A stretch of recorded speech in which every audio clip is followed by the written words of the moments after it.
ತಿಂಡಿ ಬಂದು ರೊಟ್ಟಿ, ದೊಡ್ಡ ಮೆಣಸಿನ್ಕಾಯಿ ಇತ್ತು, ಅಂತ ಹಾಳಾಗಿ ಬಂದ್ಬಿಟ್ಟಿತ್ತು. ಅದಕ್ಕೆ ಅತ್ಲಾಗ ರೊಟ್ಟಿ ಮಾಡಿ ಖಾಲಿ ಮಾಡಿಬಿಡೋಣ ಅಂತ ಹೇಳಿ. ತರಕಾರಿ ಏನು ಹಾಳಾಗ್ತಾ ಬರುತ್ತೆ ಅದ್ರ ಮೇಲೆ ತಿಂಡಿ ಅಡುಗೆ ಡಿಪೆಂಡ್ ಆಗುತ್ತೆ. ಮತ್ತು ಸುಮ್ಮನೆ ಅಷ್ಟು ಕೊಟ್ಕೊಂಡು ತಂದ್ಕೊಂಡು ಹಾಳು ಮಾಡಿದ್ರೆ ಬೇಜಾರಾಗುತ್ತಲ್ಲ. ಹಾಗಾಗಿ ಬೆಳಗ್ಗೆನೇ ನಮ್ಮ ಮನೆಯವ್ರ ಹತ್ರ ನನ್ನ ಹತ್ರ ಎಲ್ಲ ನನಗೆ ಕಣ್ಣೀರು ಹಾಕ್ಸಿದ್ದಾರೆ.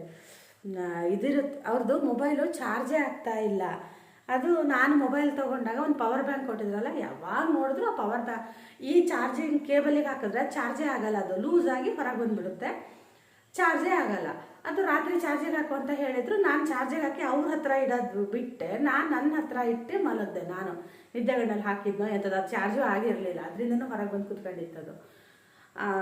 ಆಮೇಲೆ ಬೆಳಗ್ಗೆ ಎದ್ದೋಳು ಮತ್ತೆ ಹಾಕಿದೆ, ನೋಡಿದೆ ಚಾರ್ಜ್ ಆಗಿದೆಯಾ ಅಂತ. ಚಾರ್ಜ್ ಆಗಿರಲಿಲ್ಲ. ಇವ್ರು ಬೆಳಗ್ಗೆ ಎದ್ದೋರು ಅದನ್ನು ಹಿಂಗೆ ತೆಗಿಯೋದಕ್ಕೂ ಅವರಿಗೆ ಅವ್ರು ಚಾರ್ಜಿಗೆ ಹಾಕಿದ್ರೆ ನೆನಪಿರುತ್ತೆ. ನಾನು ಹಾಕಿದ್ದಲ್ಲ, ಅವ್ರಿಗೆ ನೆನಪಿಲ್ಲ. ಮೊಬೈಲ್ ಅಲ್ಲಿ ಇದೆ ಅಂತೇಳಿ ಹಿಂಗೆ ಹೇಳದೇ ಇದ್ದಾರೆ. ಪವರ್ ಬ್ಯಾಂಕ್ ಜೊತೆಗೆ ಒಂದು ಪವರ್ ಬ್ಯಾಂಕ್ ಬಂದು ಬಾಡನೆ ಬಿತ್ತು. ಸದ್ಯ ನಂಗೆ ಎಚ್ಚರ ಇತ್ತು, ನನಗೆ ಗೊತ್ತಾಯಿತು. ನಾನೆಲ್ಲರೂ ಗಾಢವಾಗಿರೋ ನಿದ್ದೆಯಲ್ಲಿ ಮಲಗಿದ್ರೆ ಯಾರೋ ಬಂದು ತಲೆ ಮೇಲೆ ಕಲ್ಲೆತ್ತಾಕಿದ್ರು ಅನ್ನೋದೇ ಆ ಥರ ಒಂದು ಎಳೆದಿರೋ ಫೋರ್ಸಿಗೆ ಬಂದು ಬಡ್ಡನೆ ಬಿತ್ತು. ಇಷ್ಟು ದಪ್ಪ ಬುರು ಬುರು ಬುರು ಬುರು ಉಬ್ಬೇ ಬಿಡುತ್ತಂಗೆ, ಕಣ್ಣಾಗೆಲ್ಲ ನೀರು ಬಂದುಬಿಡ್ತಂಗೆ. ಹತ್ಬಿಟ್ಟೆ ನಾನು.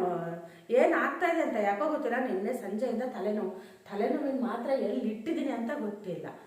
ಹುಡುಕಿ ಸಾಕಾಯಿತು. ಅದನ್ನ ಸಿಗಲಿಲ್ಲ ಮಾತ್ರ ಹಾಗೆ ಮಲಗಿದೆ ನಾನು. ಥಂಡಿನೂ ಆಗಿದೆ, ಯಾಕೋ ಆ ಪದೇ ತಲೆನೋವು ಬರ್ತಾ ಇದೆ. ಆ ತಲೆನೋವು ನನಗಿನ್ನೂ ಕಮ್ಮಿ ಆಗಿಲ್ಲ. ಇವ್ರು ಬೇರೆ ಅದರಲ್ಲಿ ಇದು ಮಾಡಿದ್ರ.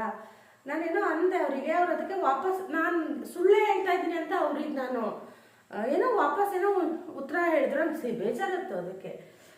ಆಮೇಲೆ ತೋರಿಸ್ದೆ, ನೋಡ್ರಿ ಇಲ್ಲಿ ಎಷ್ಟು ದಪ್ಪ, ಒಂದು 10 ನಿಮಿಷ ಬಿಟ್ಟು ನಾನೇ ಹಿಂಗೆ ಮುಟ್ಕೊತೀನಿ, ಬುರು ಇಷ್ಟು ದಪ್ಪ ಉಬ್ಬಿ ಬಿಟ್ಟಿದೆ.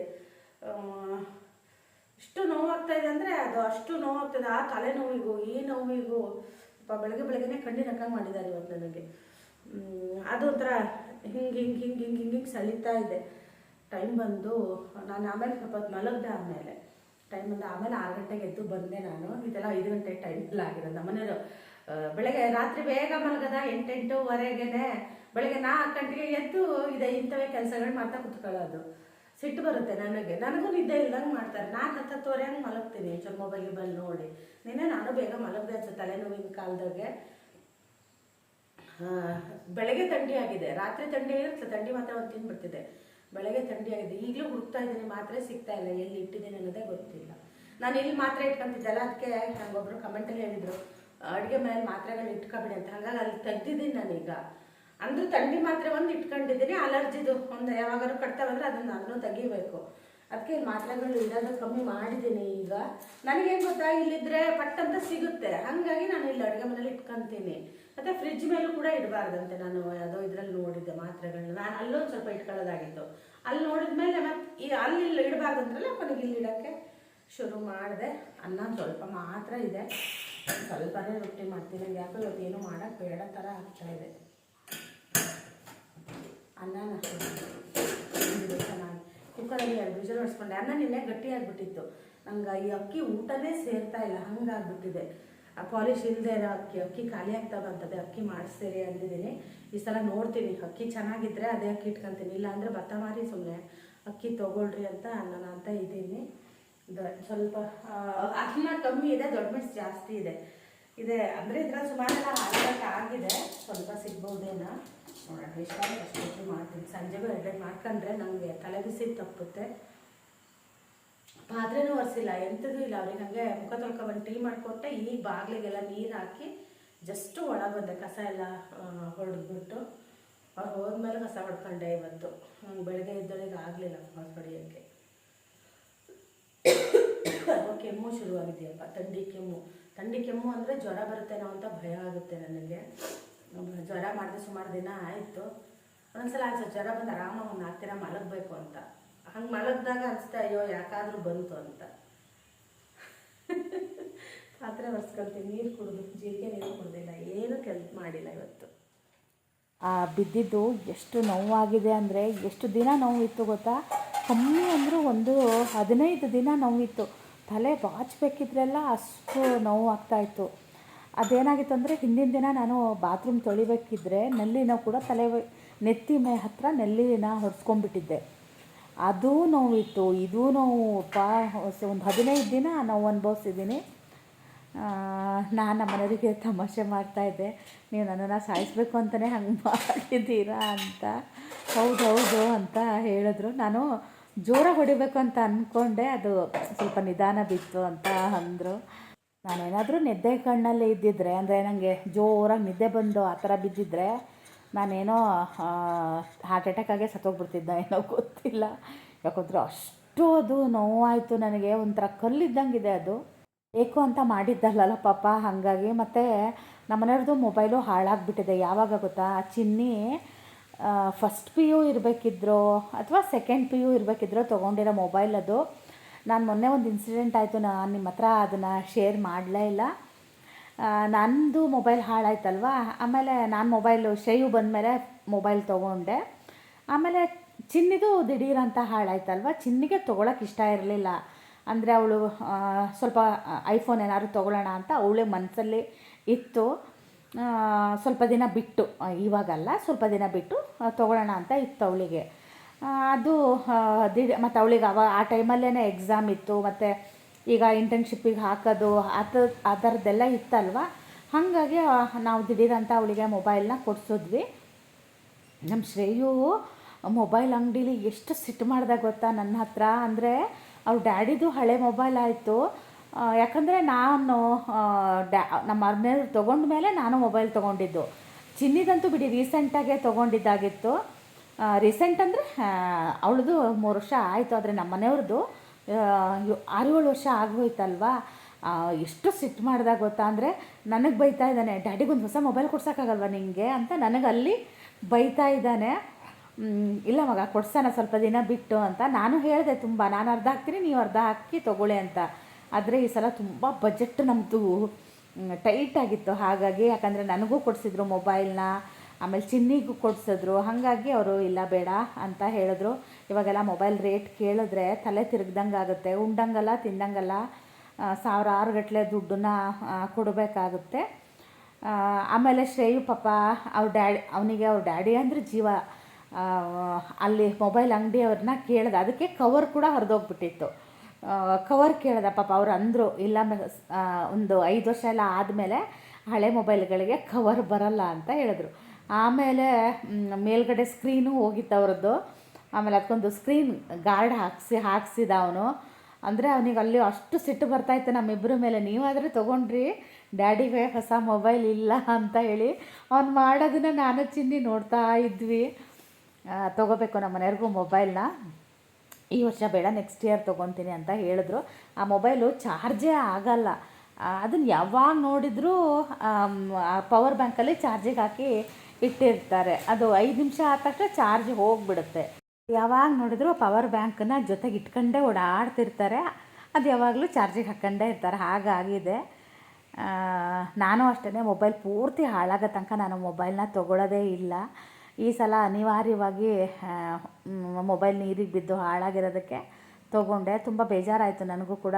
ಯಾಕಂದರೆ ಸುಮ್ಮನೆ ದುಡ್ಡು ಖರ್ಚು ಮಾಡ್ತೀವಲ್ವ, ಅದೊಂದು ಸ್ವಲ್ಪ ಬೇಜಾರಾಗುತ್ತೆ. ಆದರೆ ಅದರಿಂದ ನಾನು ಅರ್ನ್ ಮಾಡೋದ್ರಿಂದ ನಮ್ಮ ಮನೆಯವರು ತಗೋ ಅಂತ ಹೇಳಿ ನನಗೆ ಕೊಡಿಸಿದ್ರು. ಹಾಗೆ ತಿಂಡಿ ಇವತ್ತು ದೊಡ್ಡ ಮೆಣಸಿನ್ಕಾಯಿ ಪಲ್ಯ, ಹಾಗೆಯೇ ರೊಟ್ಟಿಗೆ ಹುಳ್ಳೆ ಎಲ್ಲ ಮಾಡಿ ಇಟ್ಟೆ. ಇವತ್ತು ನಮ್ಮ ಮನೆಯವರು ಬರೋದು ಸ್ವಲ್ಪ ಲೇಟಾಗಿತ್ತು. ಅವರು ಹೇಳಿದ್ರು ಫೋನ್ ಮಾಡಿ, ಸ್ವಲ್ಪ ಲೇಟ್ ಆಗುತ್ತೆ ಅಂತ ಹೇಳಿದ್ರು. ಅದಕ್ಕೇ ನಾನು ಸ್ವಲ್ಪ ಮನೆನಾದರೂ ಕ್ಲೀನ್ ಮಾಡ್ಕೊಳ್ಳೋಣ ಅಂತ ಹೇಳಿ ಮಾಡ್ತಾಯಿದ್ದೀನಿ. ಈ ದೀಪ ಕೂಡ ತುಂಬ ಇದಾಗಿತ್ತು. ಯಾವಾಗಲೂ ಅದರಲ್ಲಿರೋ ಪೆಬಲ್ಸ್ನ ತೆಗೆದು ತೊಳೆದು ಹಾಕ್ತಾಯಿದ್ದೆ. ಈ ಸಲ ಪೆಬಲ್ಸ್ನ ತೆಗೆದು ಅವತ್ತು ಬುದ್ಧನ ಇದನ್ನು ತೊಗೊಂಡಿದ್ದೀವಲ್ಲ ಅದರೊಳಗಡೆ ಹಾಕಿ ಇಟ್ಟಿದ್ದೀನಿ. ಸ್ವಲ್ಪ ಪೆಬಲ್ಸ್ ಕೂಡ ಇತ್ತು, ಅದು ಎಲ್ಲಿ ಇಟ್ಟಿದ್ದೀನಿ ಅಂತ ನೆನಪಿರಲಿಲ್ಲ. ಆಮೇಲೆ ನೆನಪಾಯಿತು, ಸಿಕ್ತು. ಅದನ್ನು ಕೂಡ ಆಮೇಲೆ ಮನೆಯವ್ರು ಬಂದರು, ದೀಪಕ್ಕೆ ಹಾಕಿದ್ರು. ಹಾಗೆಯೇ ನಾವು ಅವತ್ತು ಬುದ್ಧನ ಇದು ತೊಗೊಂಡ್ವಿ ಅಲ್ಲ, ಅವರು ಅಲ್ಲಿ ಅದು ಒಂದೇನೋ ಲಿಕ್ವಿಡ್ ಹಾಕಿ ವಾಶ್ ಮಾಡಿ, ಅಂದರೆ ಒರೆಸಿ ಕೊಟ್ಟರು. ಅಂದರೆ ನಾವು ಊಟಕ್ಕೆ ಹೋಗಿ ಬರೋಷ್ಟೊತ್ತಿಗೆ ಅವರು ಒರೆಸಿ ಎಲ್ಲ ರೆಡಿ ಮಾಡಿ ಇಟ್ಟಿದ್ರು. ಅವ್ರು ಏನೋ ಹೇಳಿದ್ರು, ನಾನು ಅದನ್ನು ಅಷ್ಟು ಗಮನ ಕೊಟ್ಟು ಕೇಳ್ಕೊಂಡ್ಲೇ ಇಲ್ಲ. ಈ ಸಲ ಹೋದಾಗ ಅವ್ರ ಹತ್ರ ಕ್ಲೀನಾಗಿ ಕೇಳಿಕೊಂಡು ಅದ್ರದ್ದೊಂದು ಫೋಟೋ ಎಲ್ಲ ತೆಗೆದುಬಿಟ್ಟು ಥರ ತೊಗೊಂಬರ್ಬೇಕು ಅಂತ ಇದ್ದೀನಿ. ಯಾಕಂದರೆ ದೀಪನೂ ನಾವು ಒಂದ್ಸಲ ಅದನ್ನು ತೊಳೆಯೋದಲ್ಲ, ಒಂಚೂರು ಲಿಕ್ವಿಡ್ ಹಾಕಿ ಕ್ಲೀನ್ ಮಾಡಬೇಕು. ಮತ್ತು ನನ್ನ ಹತ್ರ ಇದ್ದಿದೆಯಲ್ಲ ಏನದು ಉರುಳಿ, ಅದು ಕೂಡ ಕಪ್ಪಾಗಿದೆ. ಅವ್ರು ಹೇಳಿದ್ರು ತಂದು ಕೊಡಿ ಮೇಡಮ್, ನಾವು ಸರಿ ಮಾಡಿಕೊಡ್ತೀವಿ ಅಂತ. ಆದರೆ ಅದು ತುಂಬ ದೂರ ನಡ್ಕೊಂಡು ಹೋಗಬೇಕು. ಅದನ್ನು ವಜೆ ಇರುತ್ತಲ್ವ, ಎತ್ಕೊಂಡು ಹೋಗೋದು ಎತ್ಕೊಬರೋದು ಕಷ್ಟ ಆಗುತ್ತೆ. ಮತ್ತು ಆ ರೋಡಲ್ಲಿ ಬೈಕ್ಗಳು ಹೋಗ್ತವೆ ಬಿಟ್ಟರೆ ಯಾವುದೇ ರೀತಿಯಾಗಿರೋ ವೆಹಿಕಲ್ಗಳು ಹೋಗಲ್ಲ, ಅದೇ ಸ್ವಲ್ಪ ಕಷ್ಟ ಆಗುತ್ತೆ. ಹಾಗೆ ನಾನು ಮನೆ ಕ್ಲೀನ್ ಮಾಡ್ತಾ ಇದ್ದೆ. ನಮ್ಮ ಮನೆಯವರು ಕೂಡ ಬಂದರು. ನಾನು ಕರಿಬೇವು ತರೋದಕ್ಕೆ ಹೇಳಿದ್ದೆ, ಕರಿಬೇವನ್ನೂ ತಂದರು. ಆದರೆ ಕರಿಬೇವು ಅಷ್ಟೊಂದು ಚೆನ್ನಾಗಿರಲಿಲ್ಲ ಅಂತ ಹೇಳಿದ್ರು. ಒಂದೊಂದು ಸಲ ಚೆನ್ನಾಗಿರುತ್ತೆ, ಒಂದೊಂದು ಸಲ ಹುಳ ತಿನ್ನೋದು ಆ ಥರ ಆಗಿರುತ್ತೆ. ನಾನು ರೊಟ್ಟಿ ಗಿಟ್ಟಿ ಏನೂ ಮಾಡೋಕ್ಕೆ ಹೋಗಿರಲಿಲ್ಲ, ಯಾಕಂದರೆ ರೊಟ್ಟಿನೂ ಕೂಡ ನಾನು ಸ್ವಲ್ಪ ಮಾತ್ರ ಮಾಡಿದ್ದೆ. ಹಾಗಾಗಿ ಅವ್ರು ಬಂದಮೇಲೆ ರೊಟ್ಟಿ ಮಾಡೋಣ ಅಂತ ಈಗ ನಾನು ರೊಟ್ಟಿನ ಮಾಡಿದೆ. ರೊಟ್ಟಿ ತುಂಬ ಚೆನ್ನಾಗಾಗಿತ್ತು. ಇವಾಗ ರೊಟ್ಟಿ ಚೆನ್ನಾಗಿ ಬರುತ್ತೆ. ಆದರೆ ಶ್ರೇಯು ಬಂದಿದ್ದಲ್ಲ, ಅವತ್ತೇ ನಂಗೆ ಯಾಕೋ ಗೊತ್ತಿಲ್ಲ, ರೊಟ್ಟಿ ಅಷ್ಟೊಂದು ಚೆನ್ನಾಗೇ ಆಗಿರಲಿಲ್ಲ. ನಂಗೆ ಅದೊಂದು ಸ್ವಲ್ಪ ಅವತ್ತು ಬೇಜಾರ ಆಯಿತು. ಅವನಿಗೆ ಈ ಥರ ರೊಟ್ಟಿ ಅಂದರೆ ಭಾಳ ಇಷ್ಟ. ಅದು ನಮ್ಮಮ್ಮ ಮಾಡಿರೋ ರೊಟ್ಟಿ ಅಂದರೆ ಅವನಿಗೆ ಇನ್ನೂ ಇಷ್ಟ.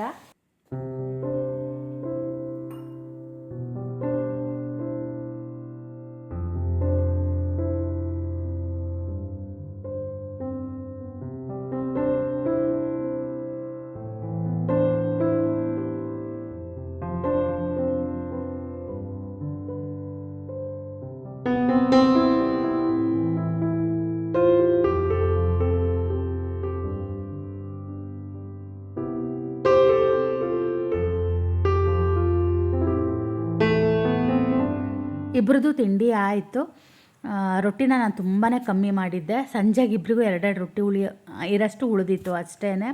ಇವಾಗ ಸ್ವಲ್ಪ ಅನ್ನ ಉಳಿದ್ರೂ ನಾನು ರೊಟ್ಟಿನೇ ಮಾಡಿಬಿಡ್ತೀನಿ. ಯಾಕಂದರೆ ಅದು ಅಕ್ಕಿ ನಮ್ಮದು ಪಾಲಿಶ್ ಇಲ್ಲದೆ ಇರೋದ್ರಿಂದ ಅದು ಯಾಕೋ ಗೊತ್ತಿಲ್ಲ, ಅನ್ನ ತುಂಬ ಬೇಗ ಹಳಸ್ದಂಗೆ ಆಗುತ್ತೆ. ಹಾಗಾಗಿ ಸುಮ್ಮನೆ ಅನ್ನ ವೇಸ್ಟ್ ಆಗುತ್ತೆ ಅನ್ನೋದು ಬರೀ ರೊಟ್ಟಿ ಮಾಡೋದು ಆಗಿದೆ. ನಾನು ಕೆಲಸ ಮಾಡಬೇಕಿದ್ರೆ ನನಗಿಷ್ಟವಾಗಿರೋ ಹಾಡನ್ನು ಹಾಕ್ಕೊಂಡು ಕೇಳ್ತಾ ಮಾಡ್ತೀನಿ. ಇಲ್ಲ ಅಂದರೆ ವಿಷ್ಣು ಸಹಸ್ರನಾಮ, ಅದನ್ನು ನಾನು ಬೆಳಗ್ಗೆ ಒಂದು ಸಲ ಕೇಳ್ತೀನಿ, ದಿನದಲ್ಲಿ ಒಂದು ಸಲ ಕೇಳ್ತೀನಿ. ಈ ಟೈಮಲ್ಲಿ ಒಂಚೂರು ಯಾವ್ದಾದ್ರು ನನಗಿಷ್ಟವಾಗಿರೋ ಹಾಡು ಹಾಕ್ಕೊಂಡು ಕೇಳ್ತಾ ಇದು ಮಾಡ್ತೀನಿ. ಇಲ್ಲಾಂದರೆ ಯಾರ್ದಾದ್ರು ವ್ಲಾಗ್ಗಳು ನೋಡ್ತಾ ಮಾಡ್ತೀನಿ. ಆವಾಗ ಕೆಲಸ ಮಾಡಿದ್ದೀವಿ ಅನ್ನೋ ಥರ ಅನಿಸಲ್ಲ, ಗಮನವೂ ಬೇರೆ ಕಡೆ ಇರುತ್ತೆ. ಒಂಥರ ಕೆಲಸ ಮಾಡ್ತಾಯಿದ್ದೀವಿ, ಅಯ್ಯೋ ಕೆಲಸನೇ ಮುಗಿತಾ ಇಲ್ಲಲ್ಲಪ್ಪ ಅನ್ನೋ ಥರನೂ ಆಗೋದಿಲ್ಲ. ಹಾಗೆಯೇ ನನ್ನ ವಿಡಿಯೋ ನೋಡ್ತಾ ಇರೋ ಎಲ್ಲ ಹೆಣ್ಮಕ್ಳಿಗೆ ನಾನು ಒಂದು ಕಿವಿ ಮಾತೇನೆಂದರೆ, ಆದಷ್ಟು ಹೆಣ್ಮಕ್ಳು ಫೈನಾನ್ಷಿಯಲಿ ಇಂಡಿಪೆಂಡೆಂಟ್ ಆಗಿದ್ದರೆ ತುಂಬಾ ಒಳ್ಳೆಯದು. ನಾವು ತುಂಬಾ ಖುಷಿಯಾಗಿರ್ತೀವಿ. ಇದು ನಾನು ಪರ್ಸ್ನಲಿ ಎಕ್ಸ್ಪೀರಿಯೆನ್ಸ್ ಮಾಡಿರೋದ್ರಿಂದ ನಾನು ಹೇಳ್ತೀನಿ. ಯಾಕಂದರೆ ಎಲ್ಲ ಟೈಮು ಗಂಡಂದ್ರನ್ನ ಕೇಳೋಕ್ಕೆ ಆಗಲ್ವಲ್ಲ. ಅಲ್ಲ, ಕೇಳಿದ್ರೆ ಎಲ್ಲರೂ ಕೊಟ್ಟೇ ಕೊಡ್ತಾರೆ, ಖಂಡಿತ ಕೊಡಲ್ಲ ಅಂತ ಅಲ್ಲ. ಕೆಲವೊಂದು ನಾವು ಕೇಳ್ದೂ ಕೊಡ್ತಾರೆ, ಕೆಲವೊಂದು ನಮಗೆ ಬೇಕು ಅನಿಸಿದ್ದನ್ನು ಕೊಡ್ತಾರೆ. ಆದರೆ ಪ್ರತಿಯೊಂದನ್ನು ಕೆಲವೊಂದು ನಾವು ಸ್ಯಾಕ್ರಿಫೈಸ್ ಮಾಡ್ತೀವಲ್ವ. ಕೆಲವೊಂದು ಏನೋ ತೊಗೋಬೇಕು ಅಂತ ಅನಿಸುತ್ತೆ, ಅಯ್ಯೋ ಅವರಿಗೆ ಕಷ್ಟ ಆಗುತ್ತೇನೋ, ಬೇಡ ಬಿಡು ಅಂತ ನಾವು ಎಷ್ಟೋ ಹೆಣ್ಮಕ್ಳು ಅದನ್ನು ತ್ಯಾಗನೂ ಕೂಡ ಮಾಡಿರ್ತೀವಿ. ನಾನಂತೂ ತುಂಬಾ ಮಾಡಿಬಿಟ್ಟಿದ್ದೀನಿ ಆ ಥರ ಎಲ್ಲ. ನನಗೆ ತುಂಬ ಅದ್ರ ಬಗ್ಗೆ ಆಸೆ ಇರುತ್ತೆ, ಆದರೆ ಮತ್ತು ಅವ್ರಿಗೆ ಕಷ್ಟ ಆಗುತ್ತೇನೋ ಅಂತ ಬಿಟ್ಟಿರ್ತೀನಿ. ಆದರೆ ನಾವು ಸ್ವಲ್ಪ ಕೈಯಲ್ಲಿ ದುಡ್ಡಿದ್ದಾಗ ಆರಾಮಾಗಿ ನಾವು ತೊಗೋಬೋದು. ಅಂದರೆ ಎರಡನೇ ಯೋಚನೆ ಮಾಡೋ ಹಾಗಿರಲ್ಲ. ನಮಗೆ ಬೇಕು ಅಂತ ಅನಿಸಿರೋದನ್ನು ಸಣ್ಣ ಪುಟ್ಟದ್ದು, ತುಂಬ ದೊಡ್ಡದಲ್ಲ. ಯಾಕಂದರೆ ನಾನು ದುಡಿಯೋ ಇದರಲ್ಲಿ ನಾನು ಹೇಳ್ತಾ ಇರೋದು, ನಾನು ತೊಗೊತೀನಿ, ಅದು ನನಗೆ ಖುಷಿ ಇದೆ. ಅದಕ್ಕೇ ನಾನು ಹೇಳೋದು, ಎಲ್ಲ ಹೆಣ್ಮಕ್ಳು ಅಷ್ಟೇ ಸ್ವಲ್ಪ ಫೈನಾನ್ಷಿಯಲಿ ಇಂಡಿಪೆಂಡೆಂಟ್ ಆಗಿದ್ದರೆ ಒಳ್ಳೆಯದು ಅಂತ. ನಮ್ಮ ಟೈಮಲ್ಲೆಲ್ಲ ಅಷ್ಟೊಂದು ಓದಿ ಕೆಲಸ ಮಾಡು ಅಂತ ಹೇಳೋರು ಅಷ್ಟೊಂದು ಜನ ಇರಲಿಲ್ಲ. ಆದರೆ ಇವಾಗ ಮಾತ್ರ ಎಲ್ಲ ಮಕ್ಳಿಗೂ ಅದೊಂದು ಒಳ್ಳೆ ಆಪರ್ಚುನಿಟಿ ಇದೆ ಅಂತ ಹೇಳ್ಬೋದು. ನಾನು ಚಿನ್ನಿಗೆ ಯಾವಾಗ ಹೇಳೋದು ಅಷ್ಟೇ, 100 ರೂಪಾಯಿ ದುಡಿಯೋಕ್ಕಾಗಲಿಲ್ಲ ಅಂದರೂ 10 ರೂಪಾಯಿ ಆದರೂ ದುಡಿಬೇಕು, ಆ ಥರ ಇರಬೇಕು ಅಂತ ಹೇಳಿ. ಯಾಕಂದರೆ ನಾವು ಓದಿಸ್ತಾ ಇರೋದು ಅಷ್ಟು ಕಷ್ಟಪಟ್ಟು ಅದಕ್ಕಾಗೇ ಅಲ್ವಾ. ಹಾಗೆಯೇ ನಾನು ಅವತ್ತು ಹೊಸ ಕುಕ್ಕರ್ ತಂದಿದ್ದೆ ಅಲ್ವಾ, ಅದನ್ನು ನಾನು ಯೂಸೇ ಮಾಡಿರಲಿಲ್ಲ, ಹಾಗೇ ಇಟ್ಟಿದ್ದೆ. ಎಲ್ಲರಿಗೂ ಗೊತ್ತಿರುತ್ತೆ, ನಾನು ಸ್ವಲ್ಪ ವಾರ ಅದೆಲ್ಲ ನೋಡೋಕ್ಕೆ ಜಾಸ್ತಿ. ಹಾಗಾಗಿ ಇವತ್ತು ಯಾವ ವಾರ ಆಗಿತ್ತೋ ಗೊತ್ತಿಲ್ಲ, ಒಳ್ಳೆ ದಿನ ಆಗಿತ್ತು ಅನಿಸುತ್ತೆ.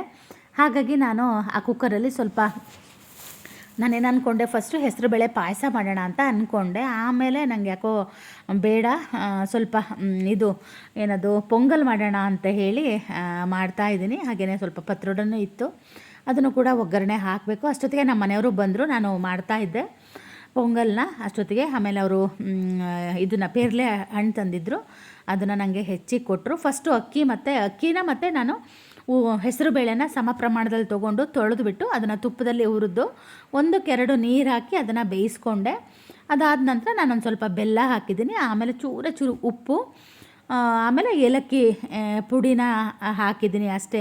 ಬೇಕಿದ್ದರೆ ನೀವು ಕಾಯಿನೂ ಕೂಡ ಹಾಕ್ಬೋದು. ಹಾಗೆಯೇ ಗೋಡಂಬಿ ಹಾಕಿ ಒಂದೊಳ್ಳೆ ಒಗ್ಗರಣೆನೂ ಹಾಕ್ಬೋದು. ನಾನು ಇವತ್ತು ಹಾಕಲಿಲ್ಲ, ಗೋಡಂಬಿ ಪ್ಯಾಕೆಟ್ ತಂದಿದ್ದನ್ನ ನಾನು ಒಡೆದೇ ಇಲ್ಲ, ಹಾಗಾಗಿ ಮತ್ತೆ ಒಡೆಯೋದು ಬೇಡ ಅಂತ ಹೇಳಿ ಹೊಡಿಲಿಲ್ಲ. ಆ ಕಡೆ ನಾನು ಪೊಂಗಲ್ ಮಾಡ್ತಾ ಇದ್ದೆ. ಮತ್ತು ಆವತ್ತು ಗುರುವಾರ ಆಗಿತ್ತು, ಹಾಗಾಗಿ ನಾನು ಪಾಯಸ ಅಲ್ಲ, ಇದನ್ನು ಪೊಂಗಲ್ ಮಾಡ್ದೊಳ್ಳೆ ದೇವ್ರ ಹತ್ರ ಒಂಚೂರು ಇಟ್ಟು ಬಂದೆ.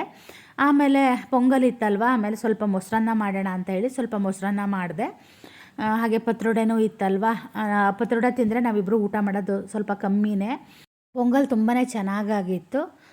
ಹಾಗೆಯೇ ಇವತ್ತಿನ ವ್ಲಾಗ್ನ ಕೂಡ ನಾನು ಇಲ್ಲಿಗೆ ಮುಗಿಸ್ತಾ ಇದ್ದೀನಿ. ಐ ಹೋಪ್ ನಿಮಗೆಲ್ಲ ಈ ವಿಡಿಯೋ ಇಷ್ಟ ಆಗಿರುತ್ತೆ ಅಂತ ಭಾವಿಸ್ತೀನಿ.